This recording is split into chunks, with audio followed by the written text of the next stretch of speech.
حضرت ابو ہریرہ فرماتے ہیں رضی اللہ تعالیٰ عنہ کہ بھوک کی شدت سے میری کمر دوری ہو گئی، تو میں ڈرا کہ کوئی مجھے نقصان نہ ہو، تو مسجد نبوی کے ایسے گوشے پہ بیٹھ گیا جہاں لوگوں کا گزر ہوتا تھا۔ میرا خیال یہ تھا کہ کوئی شخص مجھے دیکھے گا اور دیکھ کر کے پہچان جائے گا کہ مسئلہ کیا ہے، لیکن جو بھی گزرتا سلام کر کے چلا جاتا، شاید اسے جلدی ہوتی، یا پھر ہستی پلکوں کے نیچے غم بھی پلتے ہیں، مگر کون دیکھتا ہے اتنی گہرائی میں۔ میں نے سوچا کہ ایک قدم اور آگے بڑھوں اور آنے والوں سے ہم کلام ہوں، جب میں ان سے بات کروں گا تو میرے لہجے سے وہ میری آواز کی شکستگی سے پہچان جائیں گے کہ میرا مسئلہ کیا ہے۔ تو کہتے ہیں حضرت عمر رضی اللہ تعالیٰ عنہ آئے، میں ان سے کوئی مسئلہ شرعیہ دریافت کیا، لیکن شاید انہیں بھی جلدی تھی، انہوں نے مسئلہ بتایا اور آگے بڑھ گئے۔ میں پریشان تھا کہ حضرت سیدنا صدیق اکبر رضی اللہ تعالی عنہ آئے، میں نے ان سے بھی قرآنی آیت کے بارے میں سوال کیا، لیکن وہ بھی جلدی میں تھے اور انہوں نے بس آیت بتائی اور آگے گزر گئے۔ تو فرماتے ہیں کہ میں ایک عجیب کیفیت میں مبتلا بیٹھا تھا کہ ایک جانب سے روشنی اٹھی اور دل و قلب و نگاہ کا مرشد اولین آ گیا۔ تو کہتے ہیں حضور آ گئے، تو چونکہ میری عادت بنی ہوئی تھی کہ میں ہر آنے والے سے مسئلہ ہی پوچھ رہا تھا، تو میں نے حضور سے بھی مسئلہ پوچھ لیا۔ تو حضور نے میری جانب دیکھا اور پھر زیر لب مسکراتے ہوئے بولے، ابو ہریرہ بھوک لگی ہوئی ہے؟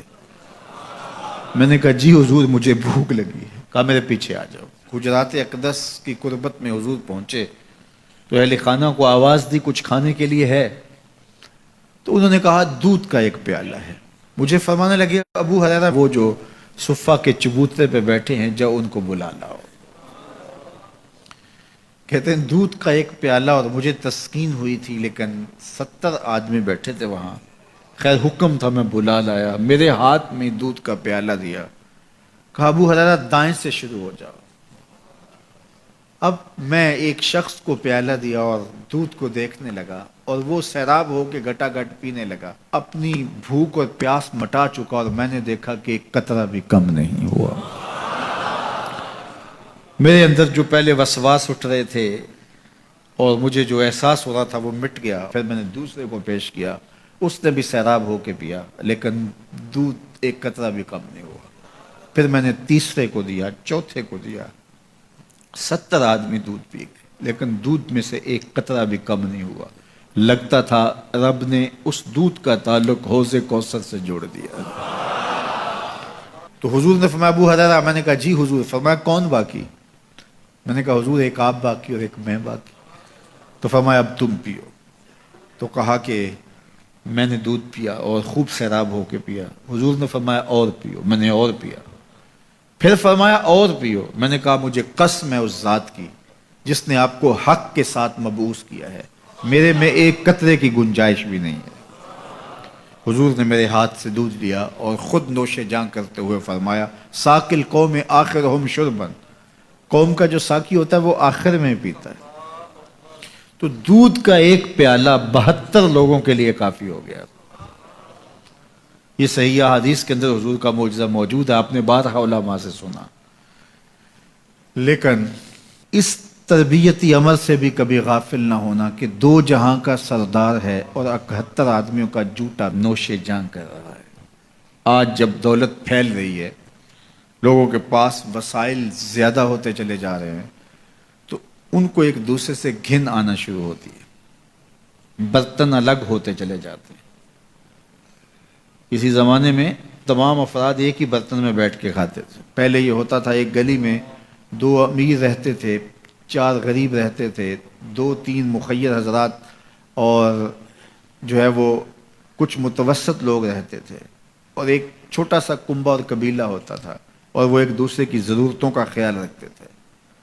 پیسے زیادہ آ گئے تو اب امیروں کو اس گلی سے گھن آنے لگی، تو وہ وہاں سے نقل مکانی کر گئے، انہیں وہاں رہنا اچھا نہیں لگتا۔ یہ بات ذہن میں رکھیے گا کہ ہمارے دین نے ہمیں ایک دوسرے کے دکھ بانٹنے کی تلقین کی ہے، ایک دوسرے کے قریب ہو کے رہیں اور ان کی ضرورتوں کا خیال رکھیں۔ اپنی استطاعت کے مطابق کسی کی عزت نفس کو نقصان پہنچائے بغیر، شہرت، ریا اور کسی اس طرح کی مرض کو اپنے قریب جو ہے وہ نہ آنے دیں، اور لوگوں کی اس مخفی انداز سے مدد کریں کہ ان کی ضروریات پوری ہوں۔ بلکہ میرے حضور نے ارشاد فرمایا، جس شخص نے صدقہ کیا اور اتنے مخفی انداز میں کیا کہ جو دائیں نے خرچ کیا بائیں کو خبر نہیں ہوئی، جب بائیں کو خبر نہیں ہوئی تو ہمسائے کو خبر کیسے ہوگی؟ لیکن یہاں تو 7 اخباروں میں خبر چھپتی ہے کہ فلاں صاحب نے فلاں غریب کی بیٹی کی شادی کی ہے۔ ذرا سوچ، اگر یہاں تیری بیٹی کھڑی ہوتی تو تیرا روح سخن کیا ہوتا؟ لوگوں کی غربت کا مذاق نہ اڑاؤ، لوگوں کے جذبات سے کھیلو نہ۔ اللہ نے اگر آپ کو کچھ عطا کیا ہے تو پھر لوگوں کی ضرورتوں کو پورا کرو، لیکن ان کے جذبات سے مت کھیلو اور لوگوں کی ضرورتوں کا پورا خیال رکھو۔